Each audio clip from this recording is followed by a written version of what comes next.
alamin. Wassalatu wassalamu ala asyrafil anbiya'i wal mursalin wa ala alihi wa sahbihi ajma'in. Rabbi yassir wa la tu'assir bi tamim bil khair. Rabbi shrah li sadri wa yassir li amri wahlul 'uqdatam min lisani yafqahu qawli. Qalu subhanaka la ilma lana illa ma 'allamtana innaka antal alimul hakim. Qala al-musannifu rahimahumullahu ta'ala wa adaman naf'a bihi wa bi barakati ulumihi fid daraini amin. Qala faslun fi bayani asbabit tayammumi. Asbabut tayammumi salasatun: faqdul ma'i wal maradu wa ghairu wal ihtiyaju ilaihi li'atashi hayawanin muhtaramin wa ghairul muhtarami sittatun wallahu subhanahu wa ta'ala a'lamu. Hadirin jamaah sekalian yang saya hormati, saya muliakan dan mudah-mudahan selalu dimuliakan oleh Allah subhanahu wa ta'ala. Alhamdulillah, pada kesempatan pagi hari ini kita masih diberikan banyak nikmat oleh Allah subhanahu wa ta'ala, sehingga kita masih bisa melaksanakan kewajiban kita, sholat subuh berjamaah. Mudah-mudahan seluruh rangkaian ibadah kita diterima oleh Allah subhanahu wa ta'ala. Kita lanjutkan bacaan kita masih dalam kitabut toharoh ya. Bicara toharoh, nanti ada 4 ya, yang termasuk dalam toharoh, yaitu mandi, wudu ya, istinja, dan juga tayamum. Ini bagian yang selanjutnya adalah tayamum ya, bagian daripada toharoh. Di sini disebutkan faslun fi bayani asbabit tayamum. Jadi memang ketika disebutkan ya, tadi ayatnya dibaca oleh imam ya, waktu salat subuh, ini berkenaan dengan asal daripada sebelum adanya ijma' ya, ketetapan bagaimana hakikatnya tayamum itu sendiri. Ini disebutkan bahwasanya a'udzubillahi minasyaitonir rajim, wa in kuntum marda aw ala safarin aw jaa ahadum minkum minal ghaid aw lamastumun nisaa falam tajidu ma'an fatayammamu sa'idan thayyiban famsahu biwujuhikum wa aydikum min. Ini asal daripada syariat ya, tayamum ketika belum ada ijma' ya, ketetapan. Jadi memang nanti urutannya adalah ketika kita mengambil sumber hukum, yaitu Al-Quran, hadis, dan juga berkenaan dengan ijma' ulama. Ini bagian daripada ijtihad. Karena kalau kita ambil langsung dari ayat Quran, dari hadis, sedangkan pemahaman kita terhadap Al-Quran dan hadis ya belum begitu sampai ke sana, makanya ada ijtihad. Ini berkenaan dengan ijma' dan qiyas gitu. Ya, kita makanya sempit sekali kalau kita hanya bicara ketika sumber hukum itu hanya Al-Quran dan hadis saja. Maksudnya ketika tidak ditemukan bagaimana menjelaskan Al-Quran dan hadis itu, sudah pasti ada ulama yang berijtihad ya, ada ijma' ulama, ada qiyas mu'tabarah itu, karena tidak semuanya hukum itu dijelaskan secara jelas ya, bagaimana ijtihad itu punya kedudukan juga di dalam hukum ya. Seperti qiyas ya, kalau misalkan dalam Al-Quran disebutkan ada keharaman walahmul khinzir ya, yang diharamkan oleh Al-Quran itu adalah daging babi, walahmul khinzir. Pasti kalau pemahamannya sempit, lahmul khinzir itu ya udah pokoknya yang nggak boleh dimakan dagingnya, berarti yang lain-lain boleh dong dimakan. Nah ini makanya pentingnya adanya ijtihad ulama untuk menjelaskan itu. Nah ini ayat ini sabab turunnya karena memang nanti ada ayat-ayat Al-Quran yang memiliki asbabun nuzul ya, sebab turunnya ayat itu. Karena Nabi dakwah itu 22 tahun kurang lebih ya, 13 tahun di di Mekah, nanti 9 tahun di Madinah. Itu kan ayat-ayat yang turun atau wahyu yang turun ya berkenaan dengan Al-Qur'an. Al-Qur'an itu turun sebetulnya ada dua fase. Fase yang pertama adalah ketika turun dari Lauhil Mahfuz ke langit dunia, itu utuh secara keseluruhan. Tapi dari langit dunia, dari Baitul Izzah kepada Nabi kita Muhammad SAW, itu turunnya secara mutawatir, secara berangsur-angsur. Karena yang dihadapi Nabi ketika itu permasalahannya berbeda-beda. Jadi kalau ada satu masalah atau ketika ada satu kejadian, barulah akan turun ayat yang berkenaan dengan masalah yang sedang dihadapi oleh Nabi kita Muhammad SAW sebagai hujahnya. Karena Rasulullah itu kan tidak pernah berkata, tidak pernah bertindak kecuali adalah wahyu, in huwa illa wahyu yuha. Itu jadi ada yang pada diri Nabi itu semuanya adalah wahyu. Makanya Rasulullah itu maksum ya, terpelihara gitu. Nah, ini sebab ayat turunnya ayat ini adalah anna iqadan li sayyidatina Aisyah radhiyallahu anha in qata'a fi tariqi wa hum fi safari ghazwatin Banil Mustalik ya. Dalam perjalanan ghazwah Banil Mustalik ya, peperangan Bani Mustalik ya, wa kanat sanatu sitti minal hijrah ya, ini tahun ke-6 daripada hijrahnya Nabi kita Muhammad SAW. Jadi ayat ini turunnya ketika Rasulullah sudah hijrah, berarti ini termasuk ayat-ayat madaniyah gitu. Nanti kan ada ayat makiyah, ada ayat madaniyah. Sebetulnya ketika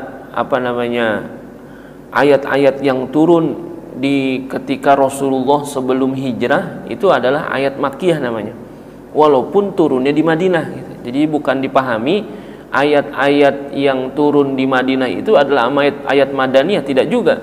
Rasulullah sebelum hijrah lalu mendapatkan wahyu, walaupun turunnya ayat itu di Madinah atau di tempat lain, ayat itu tetap ayat makiyah namanya, karena Rasulullah periodenya sebelum hijrah.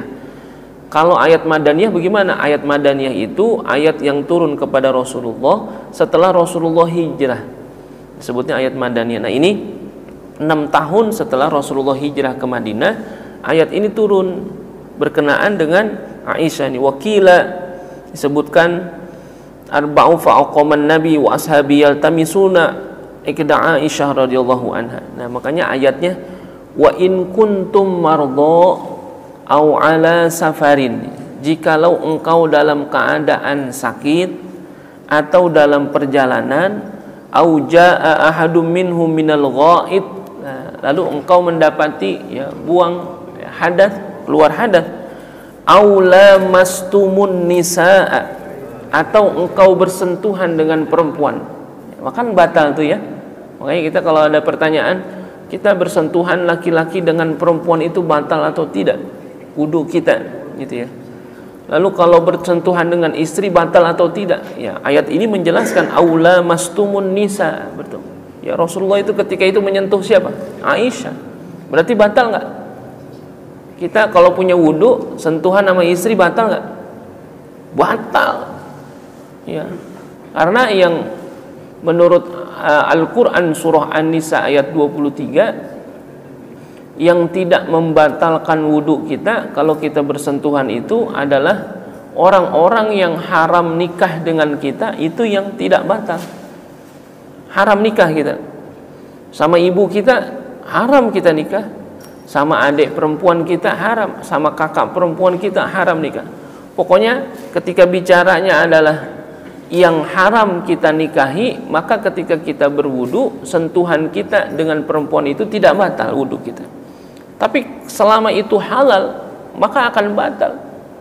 Jadi kalau misalkan ada pendapat, wah kalau sama istri mah nggak batal. Nah, kalau istri, kita halal nikah apa haram nikah? Ya halal, Bu. Berarti apa? Batal wudu kita. Makanya penyebutannya aula mastumun nisa di sini bersentuhan dengan an-nisa, di sini maksudnya apa? Istri. Nah, ini Aisyah nih. Nah, lalu falam tajidu ma'an, tapi engkau tidak menemui air, kagak ketemu air, ya nggak ada air lah.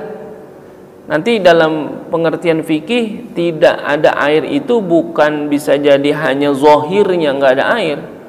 Zohirnya ada itu air, tetapi air itu tidak suci mensucikan, tidak bisa kita pakai untuk wudu. Nah, itu masuk dalam kategori wa falam tajidu ma'an. Ya. Ada air nih, kita mau wudu, kita ketemu air, tapi airnya apa? Tidak suci mensucikan, airnya kotor, gitu, atau airnya hanya sedikit, atau ada air juga air keras. Gimana kalau air keras? Ya coba dah wudu pakai air keras kan begitu. Ya mungkin yang udah sakti mah kayak Babedul bisa kalihan begitu. Nah, atau ada air hanya bisa dipakai bakal minum aja, sedangkan orang itu kehausan. Kita pengen wudu, kira-kira itu air kita kasih orang yang kehausan apa kita pakai wudu? Itu saking dahsyatnya Islam bicara tentang sosial juga. Walaupun kita mau sholat, saya pengen wudu, tapi ada orang yang kehausan, saya wudu dulu, nggak bisa, wudu kita nggak diterima tuh. Falam tajidu ma'an fatayammamu sha'idan thayyiban. Nah, jadi perintah tayamum itu ya memang ada dalam Al-Qur'an. Cuma penjelasannya secara rinci ya nanti ada dalam hadis dan bagaimana ulama itu berijtihad. Famsahu biwujuhikum wa aydikum minhu. Nah, dan juga ketika tayamum udah jelas juga dalam Al-Qur'an yang diusap gitu ya. Famsahu. Nanti kalau kita bicara wudu, fagsilu gitu ya. Beda nih, gosala, yagsilu itu membasuh. Kalau basuh itu harus rata secara keseluruhan. Tapi kalau famsahu, masaha yamsahu, hanya diusap saja. Gitu. Jadi wudu itu bukan diambil lalu diapain? Ditaruh di muka, enggak. Famsahu hanya ditempelin sedikit di tangan kita lalu diusap. Ambil lagi diusap ke tangan, udah jadi. Famsahu biwujuhikum wa aydikum minhu. Nah, maka usaplah muka-muka kalian dan tangan-tangan kalian minhu, darinya. Dari apa? Dari tanah tadi itu. Ya, nanti kan ketika orang tayamum itu menggunakannya turab. Ya, nanti dalam bahasa Arab tanah itu banyak bahasanya, bisa turab, bisa tin. Ya, tin tanah juga tuh. Kalau Al-Quran menyebutkan khalaqal insana min tin, manusia diciptakan dari tanah.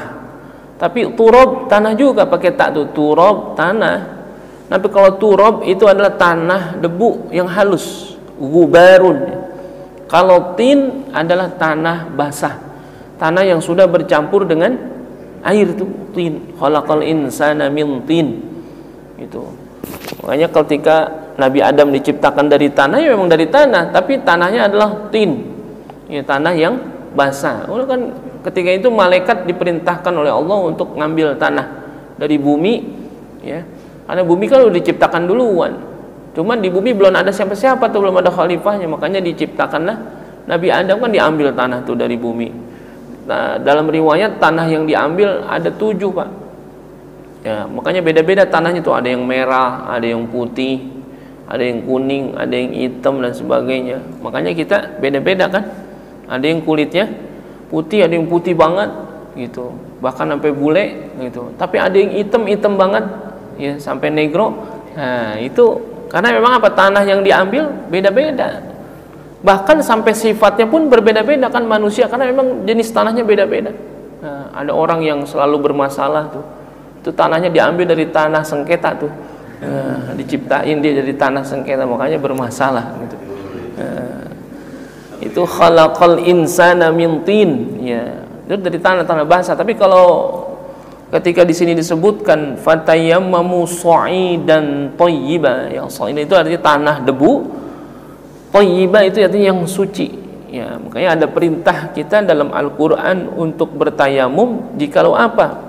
Falam tajidu ma'an, enggak nemuin air. Karena apa? Di sini bisa jadi wa in kuntum mardho, ya, sebabnya daripada tayamum itu karena sakit atau karena apa? Au ala safarin, gitu ya, dalam perjalanan, ya, sehingga kita apa? Enggak nemuin air. Falam tajidu ma'an, tidak bertemu air, maka fatayammamu, ya, diperintahkan untuk tetap melaksanakan kewajiban kita, tapi harus tetap toharoh.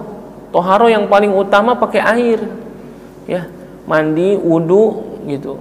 Nah, kalau nggak nemu air bagaimana? Ada syariatnya, fatayammamu, yaitu bertayamum. Nah, ini sabab nuzul daripada ayat ini karena memang dalam perjalanan peperangan Bani Mustalik ya, tahun ke-6 Hijriah ya.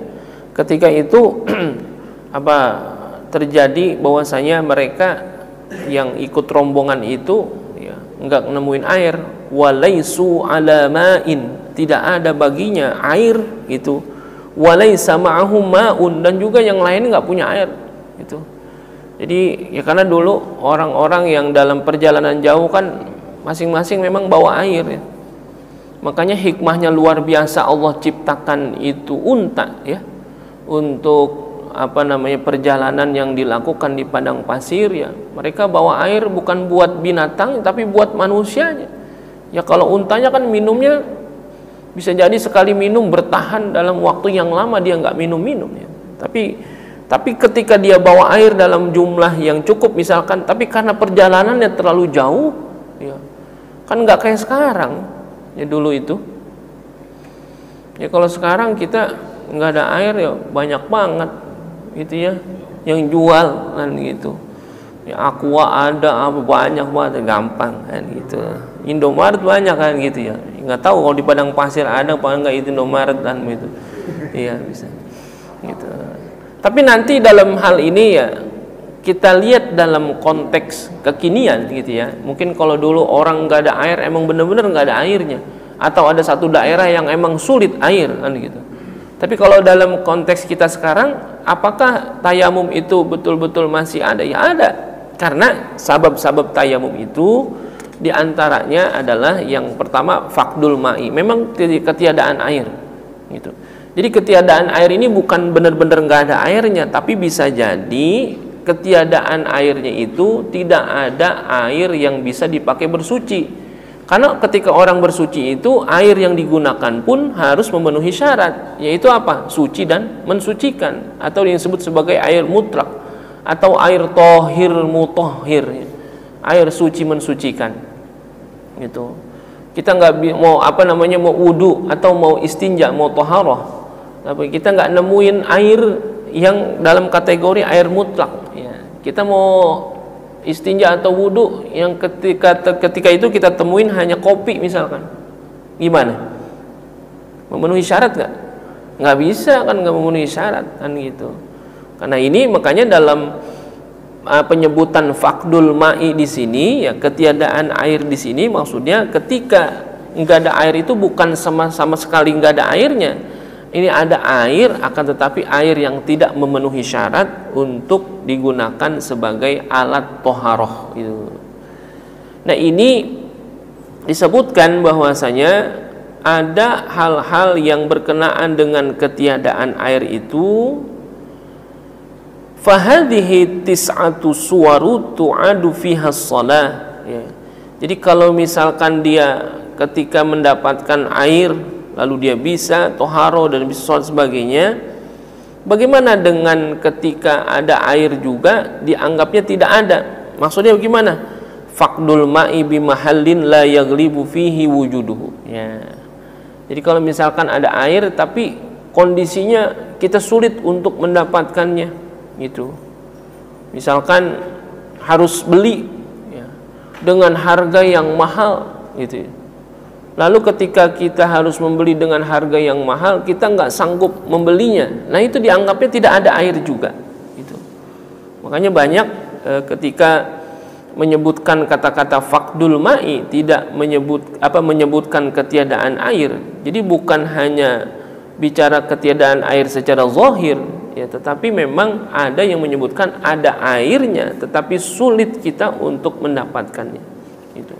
Atau ada air justru malah air itu bisa bikin mudarat buat kita, atau bisa jadi ada air akan tetapi sulit untuk mendapatkannya. Kalau dalam kitab-kitab fikih disebutkan ketika kita pengen mendapatkan itu air, lalu apa? Di sumber air itu ada binatang buas ya, misalkan ada harimaunya 2 jagain mata air, kita gimana ngambilnya tuh? Nah itu dianggapnya walaupun air itu kelihatan zohir banyak, itu kita anggap tidak ada air gitu. Maka boleh orang itu untuk tayamum gitu. Jadi ketiadaan air itu seperti itu. Nah, sekarang kalau misalkan ada orang ya punya air gitu, sedangkan air itu bisa ada pada dirinya untuk digunakan berwudu, tetapi ada orang yang kehausan gitu ya. Jadi dalam keadaan orang kehausan di sini maksudnya bukan hanya manusia gitu ya yang kehausan, tetapi ada juga makhluk lain gitu ya yang membutuhkan air itu misalkan gitu. Nah, di sini disebutkan bahwasanya boleh kita untuk tayamum sedangkan air yang kita gunakan itu dibutuhkan juga oleh orang lain atau makhluk lain yang sedang kehausan. Maka jangan kita berwudu, akan tetapi tayamumlah gitu ya. Di sini disebutkan bahwasanya salah satu ketiadaan air itu adalah wal ihtiyaju ilaihi li atshi hayawanin muhtaram. Air yang kita punya itu ternyata dibutuhkan oleh makhluk Allah yang lain yang sedang kehausan. Tapi makhluknya ini adalah muhtaram, dihormati pada syar'i. Tapi kalau dia ghairul muhtaram, dia adalah makhluk yang tidak dihormati pada syar'i, nggak apa-apa dia kehausan, yang penting kita wudu aja. Nah, siapa dia yang ghairul muhtaram, yang tidak dihormati pada syar'i? Nah, di sini disebutkan wa kharaja bil hayawan muhtaram ay ghairul muhtaram wa huwa alladhi la yahrumu qatluhu. Dalam syariat orang makhluk Allah yang ghairul muhtaram itu adalah la yahrumu qatluhu, yang tidak haram ketika kita membunuhnya, boleh dibunuh tuh. Ya, karena tidak dihormati pada syar'i. Ada 6. Yang pertama tarikus sholah, orang yang meninggalkan sholat. Tuh. Nanti dalam Islam orang yang meninggalkan sholat itu ghairul muhtaram, Pak. Kalau ada orang Islam nggak mau sholat, la yahrumu qatluhu, tidak haram hukumnya kita membunuhnya. Bahkan kalau ada orang nggak mau sholat kita bunuh, dapat pahala, Pak. Ngaku ngabi, luar biasa itu, luar biasa.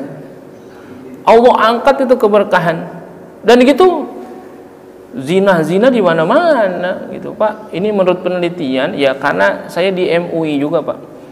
Itu ya Allah kayak apa sih namanya, rumah-rumah singgahnya, staycation itu ya. Mohon maaf tuh saya sebut aja Red Doors itu banyak banget, Pak.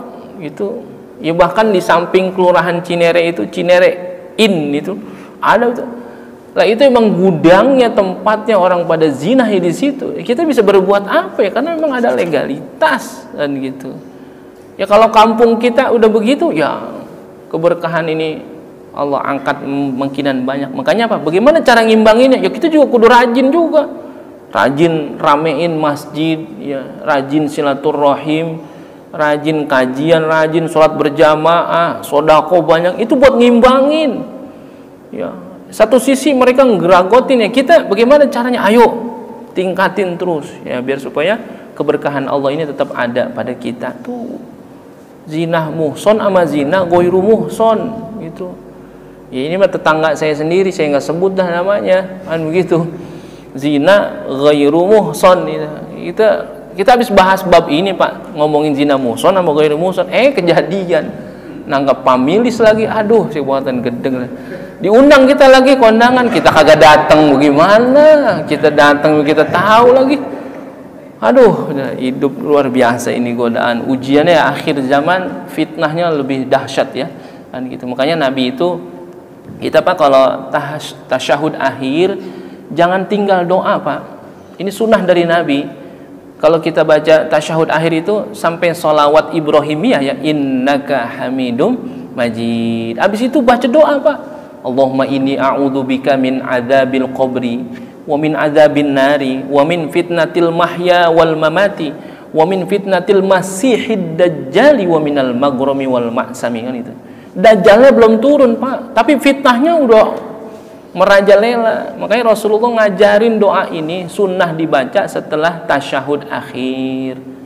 Kalau ditinggal bagaimana? Makruh. Baca tuh doa itu. Karena apa? Kita berlindung dari azab kubur, kita berlindung dari azab neraka, kita berlindung kepada Allah daripada fitnah hidup, fitnah mati, dan fitnahnya Dajjal. Dajjal secara zahir belum turun, tapi fitnahnya udah merajalela kemana aja. Ya, fitnah ini, fitnah itu luar biasa. Makanya kita minta sama Allah agar supaya terus kita mendapatkan perlindungan dari Allah Subhanahu wa Ta'ala. Mungkin sampai di sini dulu ya Pak. Ya, nanti kita sambung lagi. Ya, makanya udah siang juga ini. Insya Allah jam 7 saya mau berangkat ke Serang soalnya ada acara gitu. Mudah-mudahan ada manfaatnya. Insya Allah ketemu lagi di minggu yang akan datang gitu ya. Memang begitu ya Pak modelnya. Kalau saya mau ngomongnya begitu modelnya, gitu. Enggak, kagak demen yang kebangetan resmi-resmi banget tuh. Kan enakan begitu santai ya bahasanya. Yang penting insya Allah maksud tujuannya itu tercapai ya. Jadi tarikus sholah, orang yang ninggalin sholat, dan orang yang zinah muhson gitu ya. Ya bahkan di kampung saya ada orang yang zinah muhson sekarang akur lagi sama lakinya sama bininya, kan begitu. Itu bininya habis zinah sama orang lain, sekarang diampunin lagi tuh, ya Allah. Zinah muhson soalnya. Iya.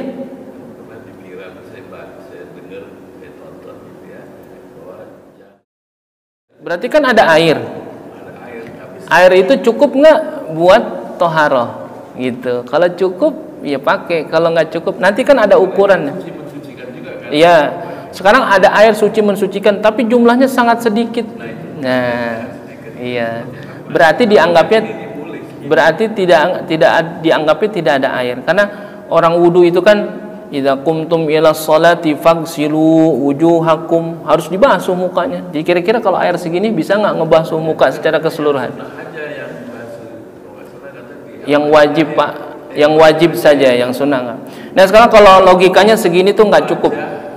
Iya, yang segini tuh nggak cukup logikanya. Kalau air 1 liter air mineral 1 liter itu masih cukup Pak. Kalau segini mah nggak cukup. Kemarin aksi 212 rata-rata bawa air 1 botol. Karena apa? Buat wudhu bisa. Tapi kalau segini mah nggak cukup. Karena bahasanya apa? Faghsilu. Faghsilu itu membasuh, bukan ngelap. Itu. Kalau basuh itu apa? Betul-betul dibasahi, disiram, mengalir itu air gitu. Lalu faghsilu wa aydiyakum ilal marafiq, 2 tangan sampai kepada sikutnya. Jadi kalau air cuma segini itu mah bukan membasahi, tetapi apa? Ngelap doang. Nah, gitu. Nanti ada keterangan pertanyaan. Ya, arti bukan nggak benar, artinya mungkin ada kondisi tertentu yang harus kita lihat lagi gitu Pak. Insyaallah. Mungkin kalau istinja masih bisa Pak pakai ini. Kalau sedikit ya, kalau wudhu rasanya, apalagi mandi kan gitu, nggak bisa. Ya.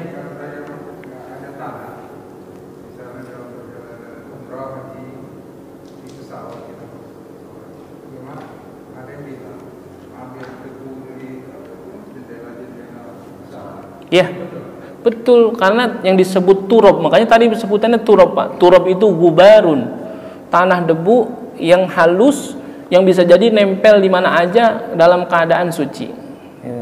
Gitu. Bagaimana? Begini aja, pegang. Kalau berasa ini ada kayak berasa debu, ya udah boleh itu. Tapi kalau kita pegang rasanya kok bersih banget, itu nggak bisa. Walaupun nggak kelihatan Pak, debunya nggak kelihatan nih. Cuman kalau nempel di mana coba, kayak nempel di karpet, nempel di dinding kan nggak kelihatan tuh debunya, tapi kita pegang berasa, itu boleh kita tayamum. Makanya disebutnya turab, bukan tin. Nah, makanya iya diinjak-injak orang kan gitu. Makanya nanti ada keterangan tambahan Pak, bagaimana ketika tayamum di pesawat atau di tempat-tempat yang bersih yang tidak ada debunya, kita bagaimana, apakah tetap menganggap bahwasanya itu ada debu atau tidak, gitu ya Pak. Ntar kita sambung lagi, masih panjang ini ceritanya gitu. Makanya sebenarnya yang enak memang begitu, sedang enaknya berhenti biar besok bisa datang lagi gitu. Jadi ketagihan datang, jangan sekali datang gitu ya. Wallahu subhanahu wa ta'ala a'lamu.